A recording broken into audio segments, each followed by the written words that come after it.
대차 대조표를 통해서 가계와 기업의 재산에 대해서 언급했죠. 그러면 사회 전체 재산을 구해볼 필요가 있겠죠. 실제로 구해볼 수도 있겠죠. 한국의 통계청 자료에 보면 이런 게 있죠. 제도 부문별 대차 대조표가 있어요. 거기에는 비금융법인, 금융법인, 일반 정부, 가계 및 비영리 단체의 재산 현황이 나와 있죠. 그런데 분류를 보면 어떻게 되어 있나요? 다른 건 큰 문제가 없는데 가계 및 비영리 단체 이렇게 되어 있죠. 이걸 합치면 될까요? 그리고 경제도면 한번 볼게요. 사회에는 사회 구성원들이 있죠. 사회 구성원들은 개인적으로 활동하기도 하고 가족을 형성해서 활동하기도 하죠. 기업, 정부 뭐 이런 것들은 무엇에 속하나요? 자본에 속하죠. 자본에는 사적 자본, 공적 자본이 있죠. 비영리 단체는 공적 자본에 속하는 경우가 많겠죠. 아닌 것도 있겠지만 그래요. 그럼 크게 두 분류로 나누면 어떻게 나눌 수 있을까요? 개인이나 가족, 가계와 자본으로 나눌 수 있겠죠. 그래요. 가계는 뭔가요? 사회 구성원들을 가리키죠. 자본은 뭔가요? 사회 구성원들이 필요할 때 동원하는 수단들이죠. 엄연히 구별이 되죠. 그래요. 분류를 하자면 크게 두 개로 하자면 조사하기 어려워서 가계와 자본 이렇게 나눌 수가 있는 거예요. 가계 및 비영리 단체를 합치면 안 되겠죠. 그래요. 그런 것 왜 그러냐면 뭐 기업이든 정부든 비영리 단체는 뭔가요? 사회 구성원들이 필요한 것을 얻기 위해서 조직한 거죠. 그래서 그런 거예요. 구별이 되는 거예요. 이렇게 합쳐놨다는 말은 무슨 말인가요? 이 그림을 보면 쉽게 이해할 수 있지만 그래요. 아직 이 정도 이해할 수 있는 수준이 못 된다는 얘기인 거죠. 통계청만 그런 건 아니에요. 한국은행도 마찬가지예요. 한국은행도 보면 가계 및 비영리 단체를 합쳐놨어요. 이렇게 분류를 해서 조회를 하면 이렇게 확인할 수 있는데 뭐 재산 현황을 알 수는 있어요. 하지만 가계와 비영리 단체가 합쳐져 있죠. 그래요.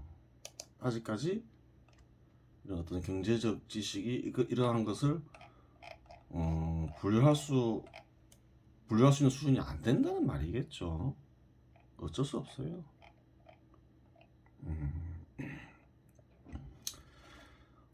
그러면 이제 어쨌든 간에 현황을 보면 그래요. 이건 이제 통계청 자료죠. 통계청 자료에도 보면 가계 및 비영리 단체가 합쳐져 있죠. 그래요. 자산은 무엇으로 구성되어 있나요? 부채와 순자산으로 구성되어 있죠. 그래요. 예전에 설명했죠. 부채와 자산을 통해서 무엇을 형성하나요? 자산을 형성하죠. 자산은 그래요. 재산으로 볼 수 있는 거죠. 재산이 뭐 어떤 목적으로 활용하냐에 따라서 또 분류할 수는 있겠지만 어쨌든 간에 부채와 순자산을 통해서 재산이 형성이 되는 거예요. 재산의 구체적 내용이 형성되는 거죠.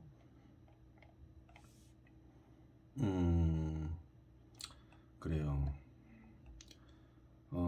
이 통계청 자료를 통해서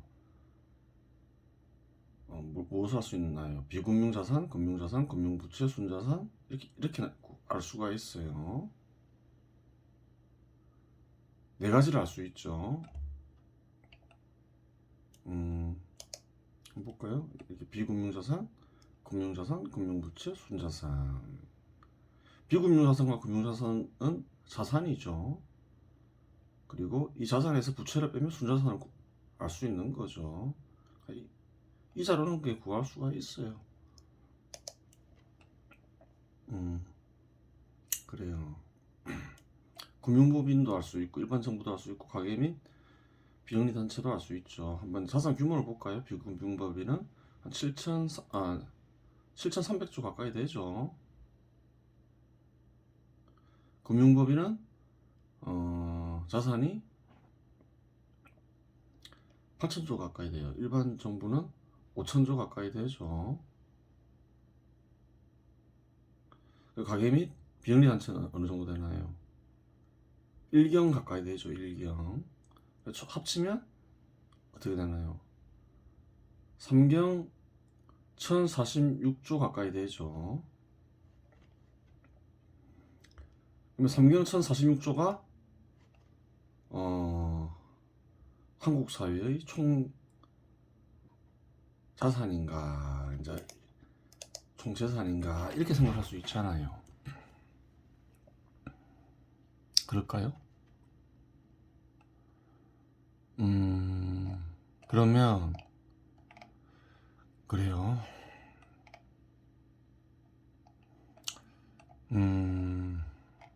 한번 볼게요. 사회 구성원들의 사회의 총 자산을 구하려면 뭘 구해야 되나요? 뭐 개인이나 가족의 자산을 구해야 되겠죠. 가계의 자산이죠.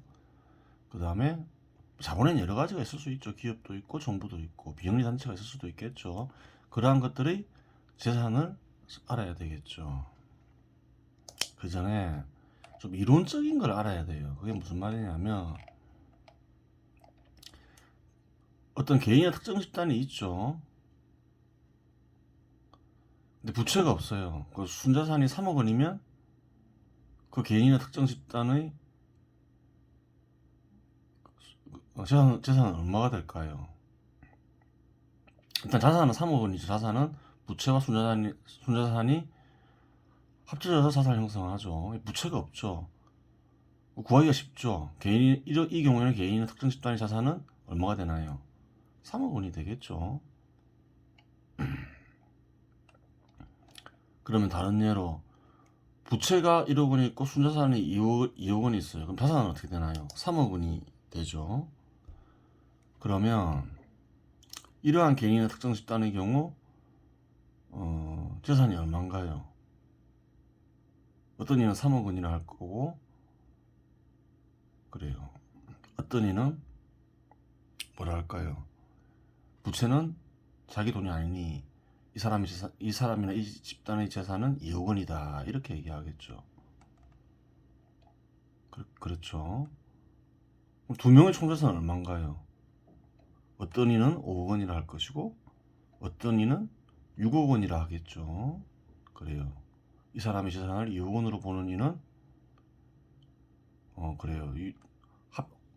3억과 2억 원을 돼서 5억 원이라 할 거고 이러한 경우의 개인이나 특정 집단의 재산을 3억 원으로 보는 이는 6억 원이라고 얘기를 하겠죠. 어떤 경우가 맞을까요? 따져봐야 되겠죠. 화폐 대여 거래가 발생한 경우 거래 당사자들의 총 재산을 한번 구해볼게요. A의 순자산이 3억 원이에요. 이 사람은 부채가 없어요. 1억 원을 B에게 대여했어요. B의 부채는 1억 원이에요. A에게 1억 원을 차입했어요. 이 부채 1억 원은 A에게 갚아야 될 돈이죠. 그리고 B의 순자산은 2억 원이에요. 그래요. 그러면 A의 재산 현황을 봐야 돼요. 원래 3억 원이 있었겠죠. 3억 원에서 그래요. 1억 원을 B에게 빌려준다 했죠. 그러면 B에게 흘러가겠죠. 어디로 흘러가나요? B의 부채통으로 흘러 들어가는 거죠. 그러면서 어떻게 되나요? 이렇게 되겠죠. 3억 원 중에서 A에게 실제로 남는 거는 2억 원이 되고 1억 원은 어떻게 되나요? B에게로 흘러갔죠. 그래요. 그럼 A의 재산은 얼마인가요?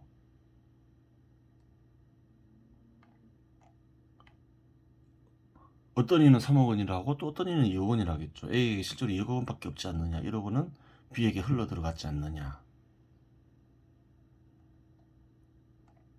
어떻게 되나요? 이렇게 생각하면 돼요. B의 재산을 3억 원이라고 주장하려면 A 재산은 얼마라고 얘기해야 되나요? 2억 원이죠. 근데 B의 재산은 2억 원이다. 1억 원은 A에게 돌려줘야 될 돈이다. 이러면 어떻게 되나요? B의 재산은 2억 원이 되죠. 대신에 A 재산은 3억 원이 되죠. 실제로 갖고 있는 돈 재산 2억 원과 또 B에게 돌려받을 돈 재산 1억 원이 있는 거죠. 그렇게 되는 거예요. 부채로 형성되어 있는 재산은 뭔가요? 돌려줘야 되죠. A의 재산인 거죠. 그래요. 그러면 이 두 사람의 재산을 합치면 얼마가 되나요? 5억 원이 되겠죠. 5억 원이 돼요. 그래요. 자산만 더하면 어떻게 되나요? A 자산은 얼마인가요? 3억 원이죠. B 자산은 얼마인가요? 마찬가지로 3억 원이죠. 6억 원이 돼버리죠. 그래요. 근데 이 B의 부채는 1억 원, A의 재산이죠. 이 선은 이제 소유 기착선이죠. 이 소유가 이렇게 A에게 있다. B의 재산 중 1억 원은 소유권이 A에게 있다. 이렇게 되는 거죠. 소유 기착선. 그렇게 되는 거예요. 그러면 이제 눈치 빠른 사람은 알겠죠. 자산과 자산을 더하면 안 되겠죠. 사회 전체 재산을 구할 때. 그러면 뭘 구해야 되나요? 뭘 구하면 사회 전체 자산의 진실을 알 수 있을까요? 순자산들의 합을 구하면 되는 거죠. 그래요. 그런데 이런 얘기 할 수 있잖아요. 현 시대에 이런 식으로 거래하는 경우가 어딨냐. 은행을 통해서 대출을 받지. 이렇게 얘기할 수 있잖아요. 그러면 상황이 달라지지 않느냐. 이렇게 얘기할 수 있겠죠. 한번 볼게요. A 부채용은 순자산 3억 원, 1억 원을 은행에 예금을 했어요. 은행은 순자산 3억 원, 부채 1억 원. 누구에게 빌린 돈인가요? A에게서 빌린 돈이죠. 이거밖에 없다고 할게요. 가정을 간단하게 하는 거죠. 그래야 이해하기 쉬우니까. 그러면 은행의 자산은 얼마가 되나요? 4억 원이 되죠. 그리고 은행이 B에게 1억 원을 대여해 줬어요. B가 A에게 빌린 게 아니죠. 그럼 부채 1억 원이 있어요. 은행에 1억 원 빌렸으니까 부채 1억 원이 생기겠죠. 그리고 B의 순자산은 2억 원이에요. 그럼 자산은 얼마가 되나요? 자산은 부채와 순자산을 더한다 했죠. 그러면 3억 원이 되는 거죠. 그러면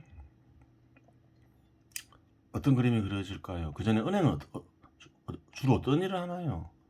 예금을 맡기면 맡긴 이에게 이자를 주죠. 어떻게 이자를 주나요? 다른 이에게 대출을 해주죠. 그리고 이자를 받죠. 대출해주고 받는 이자를 뭐라 하나요? 대출 이자라 하죠. 그 중에 일부를 예금한 사람에게 돌려주죠. 그게 예금 이자인 거죠. 그래요. 은행도 번 돈으로 주지 공짜로 이자를 주는 게 아니죠. 이자를 주는 이유가 있죠. A의 재산을 은행이 이용했기 때문에 주는 거죠. 그래요. A는 1억 원을 빌려줬어요. 근데 은행은 그 1억 원을 B에게 빌려줬었어요. A는 은행에게 1억을 맡기면서 이자를 받겠죠. 근데 A의 재산이 있나요, 없나요? 1억 원이. 은행에 없죠. 그 1억 원 어디로 흘러갔을까요? B가 대출 받았다 했죠. B에게로 흘러갔죠. B의 부채통 안에 1억 원이 들어있는 거죠. 소유 비착선을 그려보면 어떻게 될까요? 이렇게 이렇게 이렇게 이렇게 이렇게 이렇게 되겠죠. 이 파이프는 뭔가요? B에게 있어서 대출 파이프죠. 대출 파이프도 잘 봐야 돼요. B에게 조달 파이프죠. 조달 파이프죠. 대출 파이프가 아니라 대출을 통해서 조달을 한 거죠. 조달 파이프죠. B에게 조달 파이프지 은행에게 조달 파이프인가요? 아니라는 거예요. 조달 파이프는 동시에 투자 파이프라는 거예요. 왜 그런가요? 은행은 돈을 빌린 게 아니죠. B에게 돈을 빌려준 거죠. 왜? 소득을 얻기 위해서 투자를 해준 거죠. 물론 소유권을 넘긴 건 아니지만 투자로 볼 수 있겠죠. 돈을 벌기 위해서 빌려줬으니까 이동을 시켜준 거죠. 재산을 소유권이 넘어간 건 아니지만 점유권을 준 거죠. 그래요. 대출 파이프는 상대방에게는 조달 파이프는 상대방에게는 투자 파이프가 되는 거예요.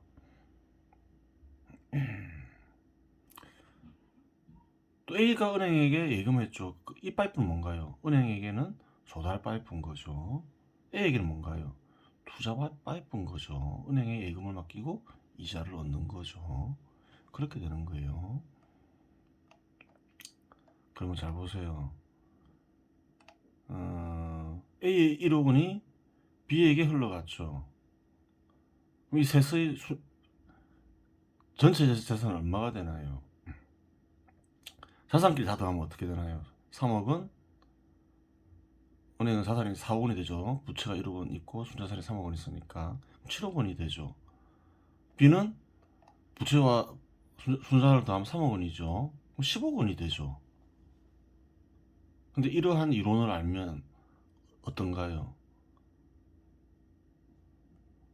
이 파란색 찬만큼만 이 찬만큼만 더해주면 되는 거죠. 파란색으로 표시된 것만 더해주면 되죠. 얼마인가요? 5억, 7억, 8억이 되는 거죠. 그래요. 자산끼리 더하면 어떻게 되나요?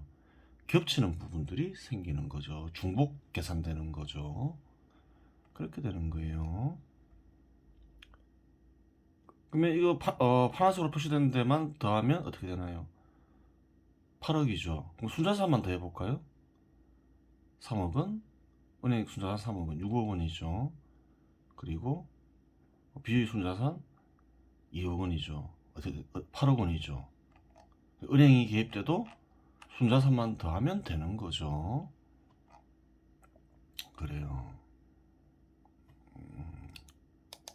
총자산 공하는 기본식은 순자산들이 합의되는 거예요.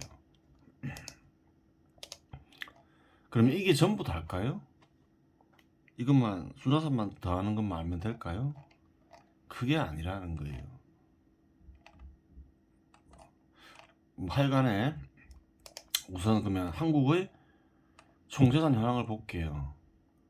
자산이 얼마나 했나요? 3경 1046조 가까이 되죠. 순자산의 합은 얼마인가요? 1경 5582조죠. 한 절반밖에 안 되죠. 그래요. 자산의 총계보다 순자산의 총계가 진실에 가깝겠죠. 물론 뭐 정확하게 통계를 구했다는 그래요. 그런 전제가 있긴 해요.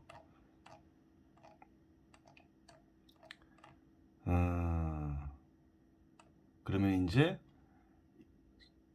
이거는 틀린 것이다 이렇게 되는 거죠. 틀렸다. X.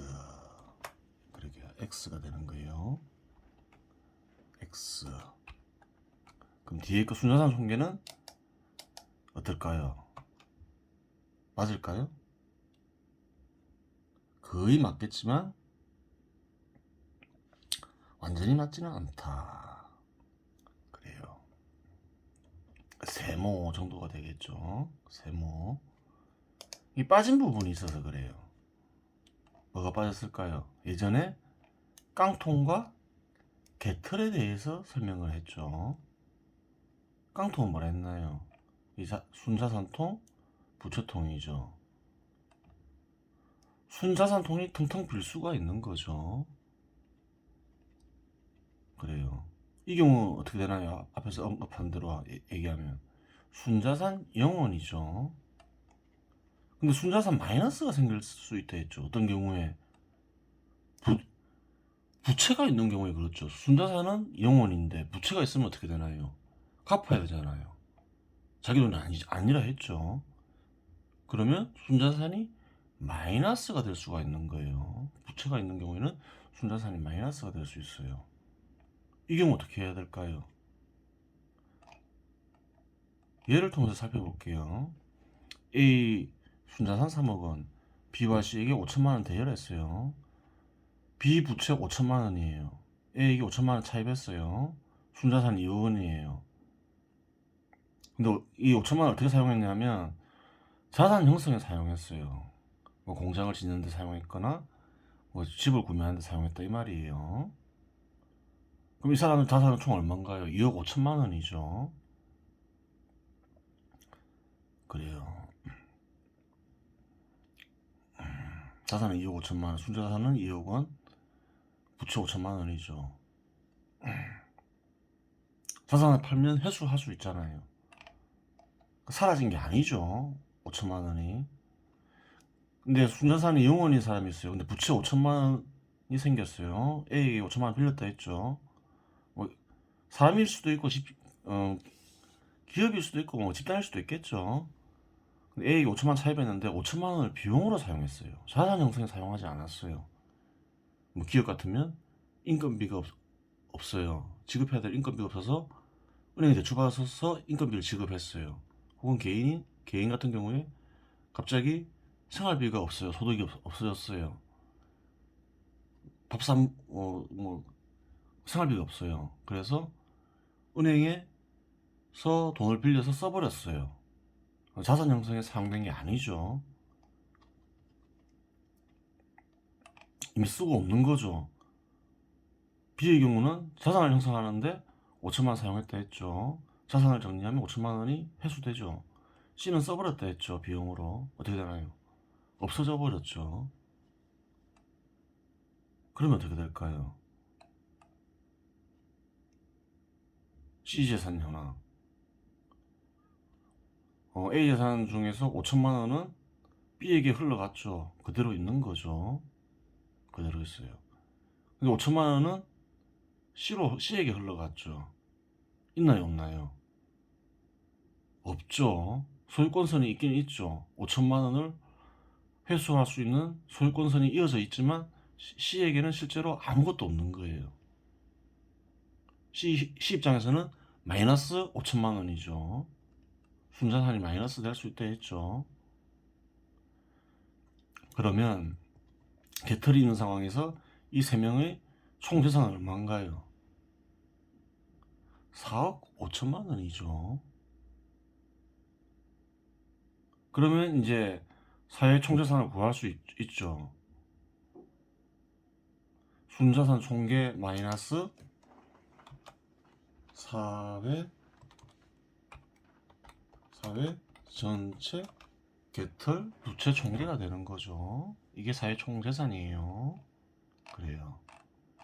그러면 정확하게 구하려면 어떻게 해야 되나요? 순자산 총계에서 사회 전체 개털 부채 총계를 빼면 되겠죠. 그래요. 그러한 부채가 적은 경우에는 큰 차이가 없겠죠. 근데 클 수도 있겠죠. 왜? 경기가 안 좋아질 때는 그래요. 자산 가치가 많이 폭락할 수가 있잖아요. 개털도 많이 생기고 많이 생길 수 있죠. 그래요.